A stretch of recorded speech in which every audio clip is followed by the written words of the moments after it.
The Doll's House. The story starts with Mrs. Hay, a previous guest at the Burnells' residence, sending a lovely, large dollhouse as a gift to the family's 3 daughters, Isabel, Lottie, and Kezia.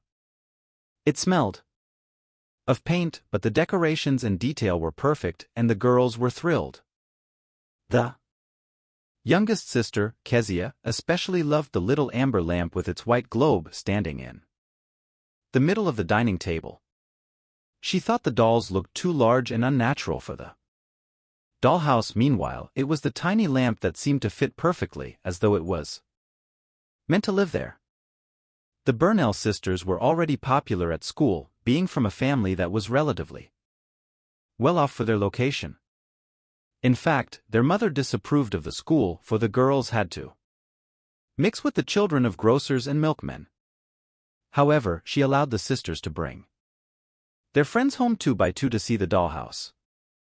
When Isabel explained the dollhouse to their friends, Kezia felt she was not giving nearly enough importance to the little lamp, but it did not matter, as Isabel was the one choosing the first 2 visitors.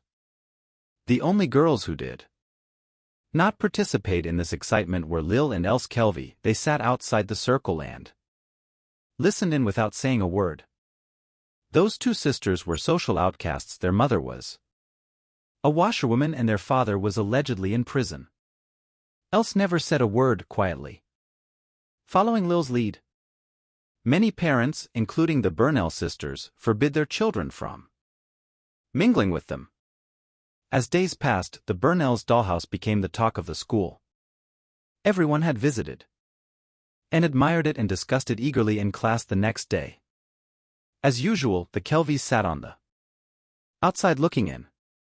Kezia asked her mother one day if she may invite the Kelvys, but she was firmly turned down, with her mother saying, "You know why not."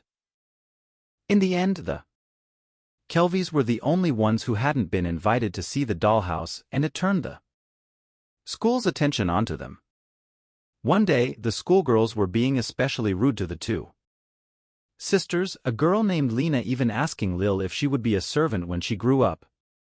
Lil did not pay heed, which infuriated Lena into making a comment about the Kelvys' apparent criminal father. The other girls shrieked with shock and excitement and went to play jump rope with a renewed vigor. A few days later, when the Burnell girls were getting ready for a visitor, Kezia saw the Kelvy sisters walking near her house's gate. She quietly opened it and beckoned them in, asking if they wanted to see the dollhouse. They refused, as their mothers said the Burnells weren't allowed to speak to them. But at Kezia's firm insistence, they stepped foot into the courtyard. Lil and Else were able to get a view of the dollhouse and even briefly saw its interior before Kezia's Aunt Beryl appeared and furiously shooed them away. Aunt Beryl was already in a bad mood because she received a letter from William Brent demanding he meet her at midnight, otherwise he would turn up at her door. The pressure of the letter vanished after she frightened the Kelvys and scolded Kezia. Meanwhile, the 2 Kelvy sisters were out of sight from the Burnells' house. They sat on a drain pipe and gazed into the distance in silence, almost dreamily. They had already forgotten the scolding of Aunt Beryl. Their mind was fixed on the dollhouse they finally managed to see. It was Else who spoke, for the first time in the story, saying that she had seen the little lamp. The 2 continued to sit in silence. Analysis. Catherine Mansfield, born and raised in New Zealand, was one of the most famous writers of her time. She often wrote in third person and portrayed elements of her personal experiences. The theme of her work usually matched the situation she was undergoing in her own life. The Doll's House is written in third person using an omniscient narrator, and it translates the nuances of very deep elements in an insightful yet simple way.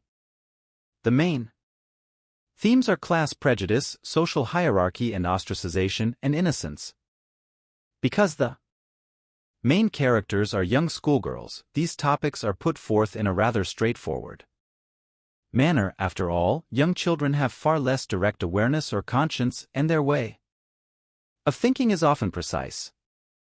However, we also see the cruelty of this forthrightness in the way the children do not hesitate to bully and mock their classmates of a lower social sphere. This shows the normalization of treatment based on hierarchy as well as the influence of society on children's mindsets. Similes, metaphors, and imagery are employed throughout this piece. Mansfield also uses object symbolism to portray key aspects of the story. Starting from the very beginning, when the Burnell girls are gifted a dollhouse, Mansfield establishes the concept of social class. The dollhouse is a direct representation of the Burnells' own house. It is large, the girls are thrilled by it, and it seems furnished to the detail. However, its description is not entirely flattering. The fact that when the sisters went to school and Isabel talked about the dollhouse is also a portrayal of the automatic respect and flattery given to those with more money or at a higher rank.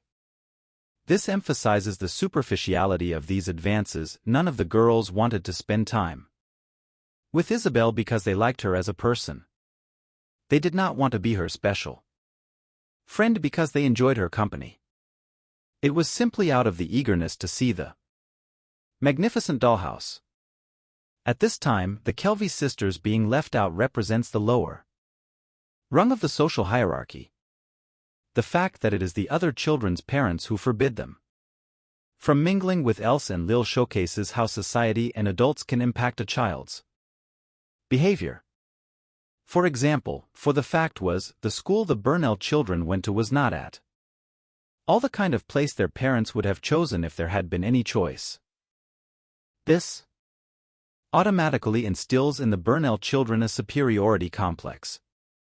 Else never spoke and stuck close to her sister Lil. Where Lil went, our Else followed, which shows the demure nature.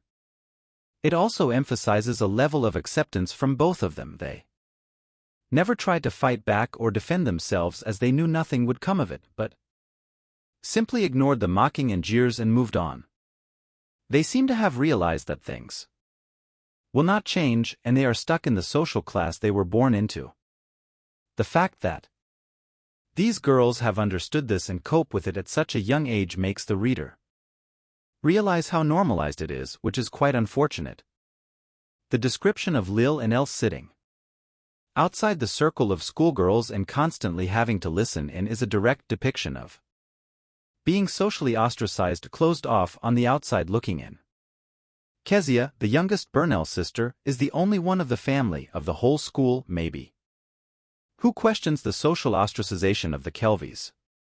She wants to invite the sisters home to show them the dollhouse as well. Her youth and innocence put everyone on a level playing field, while the rest of her family sees things from the perspective of social status and financial importance. She simply sees everyone as people.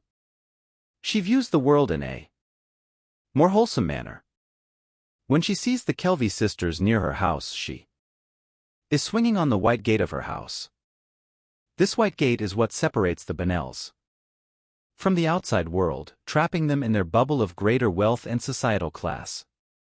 As a material divide between the Burnells and the rest of the area, the gate represents the separation of the social spheres. Kezia swings on it back and forth, teetering on the edge of this imposed border, which symbolizes her different outlook. Unlike her family, she does not understand why the Kelveys are kept at a distance. When the family receive the dollhouse, Kezia alone fixates on the tiny lamp.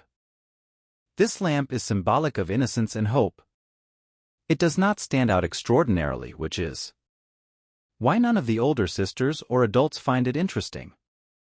Yet its gentle, modest appearance is what draws Kezia to it. This highlights a younger child's perspective.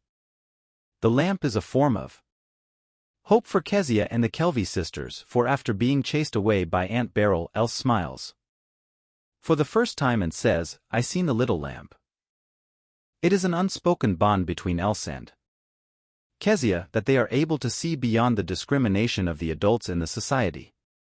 They notice and appreciate the same things, a small detail like a lamp, rather than the grandeur of the rest of the dollhouse.